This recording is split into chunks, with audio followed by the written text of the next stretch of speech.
महाराष्ट्रातील लोकं एवढी येडी आहेत ना, की ह्यांना सोन्याचं ताट जरी दिलं, तरी यांना दुसऱ्याच्या ताटात काय वाढलेलं आहे हेच बघायचं आहे. मित्रांनो, महाराष्ट्रात एवढ्या सुंदर-सुंदर गोष्टी असताना देखील महाराष्ट्रातल्या लोकांना मालदीवला फिरायला जायचं आहे, महाराष्ट्रातल्या लोकांना बाहेरच्या राज्यातल्या देवांना फिरायला जायचं आहे. परंतु आपल्या राज्यामध्ये कुठल्या संस्कृती आहेत, आपल्या राज्यामध्ये आजूबाजूला कुठले-कुठले देव आहेत, मंदिरं आहेत, हे कुणाला जास्त माहिती नसतं. तर मित्रांनो, मी तुम्हाला घेऊन आलेलो आहे दिव्यागरमध्ये आणि आपण पाहू शकता किती सुंदर हे दिव्यागर आहे. मित्रांनो, येतं पहा तुम्ही नारळाची झाडं असतील, समुद्राला चिटकून हे गाव आहे. तुम्हाला समोर दिसत आहे शाळा उभी आहे आणि शाळेसमोर चिलीपिली खेळतात आहे. याच्यामध्ये शानदार शॉट इथे चिलीपिलीने मारला, परंतु तो रिटर्न आलेला आहे मित्रांनो. हा गल्ली क्रिकेटचा एक बेसिक नियम आहे. त्याच्यामध्ये मी प्रॉपर बॅट्समन उतरलो. पहिल्या चेंडूमध्ये विकेट पडला, त्यामुळे स्वतःची लायकी समजल्यावरती मी त्या मुलाला बॅट दिली आणि तिथनं चालला गेलो. मित्रांनो, पुढे चालत असताना आम्हाला सुंदर वातावरण दिसत होतं. आजूबाजूला नुसती हिरवीगार झाडं दिसत होती.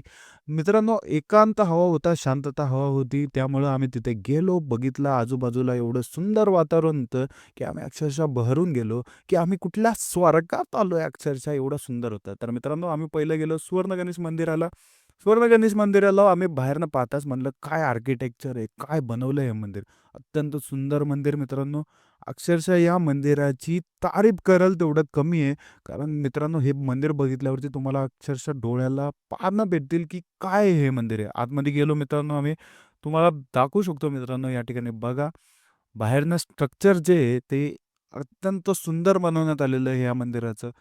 मित्रांनो, आम्ही पुढे जात असताना आम्हाला तिथल्या सुरक्षा रक्षकांनी सांगितलं, की तुम्ही आतले व्हिडिओ आणि फोटो काढू शकत नाही आणि सगळ्यात महत्त्वाची बाब म्हणजे तुम्ही इथं आल्यावरती शॉर्ट्सवरती येऊ नका, अलाउड नाहीये. त्यामुळे चड्ड्या-चुड्ड्या घालून जाऊ नका. सगळ्यात महत्त्वाची गोष्ट म्हणजे मित्रांनो, मी तुम्हाला बाहेरनं दाखवतो स्ट्रक्चर कसं आहे. अत्यंत सुंदर हे मंदिर बांधण्यात आलेलं आहे. या मंदिराला एक प्राचीन लूक देण्यात आलेला आहे.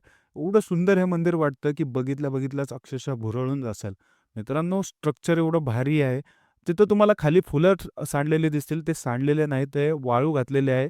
या फुलांपासून अगरबत्तीच्या काड्या तयार केल्या जातात आणि या अगरबत्तीच्या काड्या ज्या आहेत, त्या विकल्या जातात मित्रांनो. अत्यंत सुंदर वातावरण होतं मित्रांनो. आजूबाजूला काय शांतता होती. मंदिरामध्ये भजनं चालू होती. त्या भजनांच्या आवाजाशिवाय बाकी काहीही ऐकू येत नव्हतं. एवढं सुंदर हे वातावरण होतं या मंदिराचं. मित्रांनो, या मंदिराची आम्ही भेट घेतली. ह्याचं जे स्ट्रक्चर आहे मी तुम्हाला दाखवतोय. याचा इतिहास खूप सुंदर आहे या मंदिराचा मित्रांनो. 1997 साली या मंदिराची डिस्कव्हरी झाली.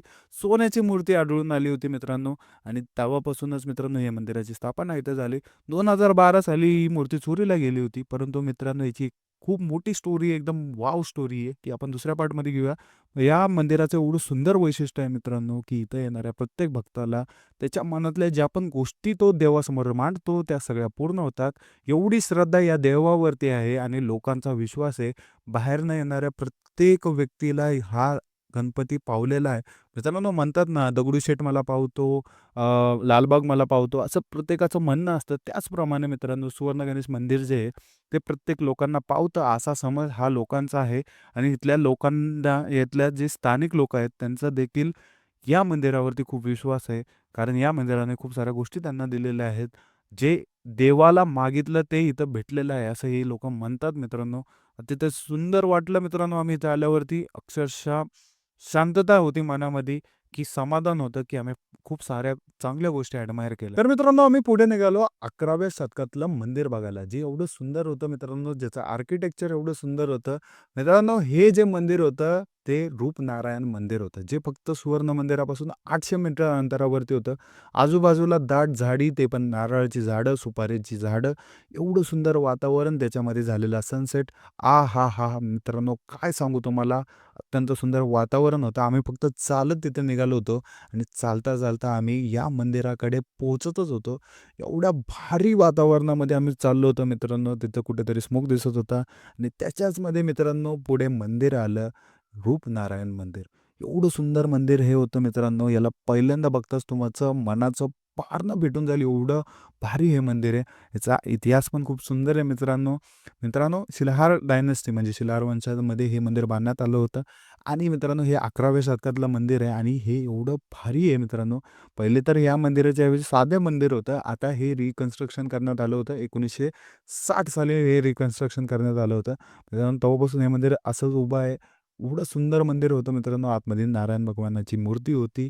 आजूबाजूला मित्रांनो ज्या गोष्टी त्या काळात होत्या, जे आर्किटेक्चर होतं, ज्या गोष्टी त्या काळात दिसून यायच्या, त्या आपल्याला या मंदिरातनं पाहायला भेटतात आणि त्याच्यामध्ये मित्रांनो मागे सनसेट झाला होता आणि हे मंदिर रात्रीच्या वेळेस, इव्हनिंगच्या वेळेस म्हणजे 6 ते 5 ते 6च्या दरम्यान एवढं सुंदर दिसतं. समुद्राची चमचमाट या मंदिरावरती पडते आणि अक्षरशः एक काय म्हणतात डायमंड जसं चमकतो ना, त्याप्रमाणे हे मंदिर चमकत होतं. मित्रांनो, तिथं जाऊन तुम्ही संध्याकाळी शांततेत बसला ना, तरी तुम्हाला समाधान वाटेल, की आम्ही कुठेतरी चांगल्या जागेत आलो.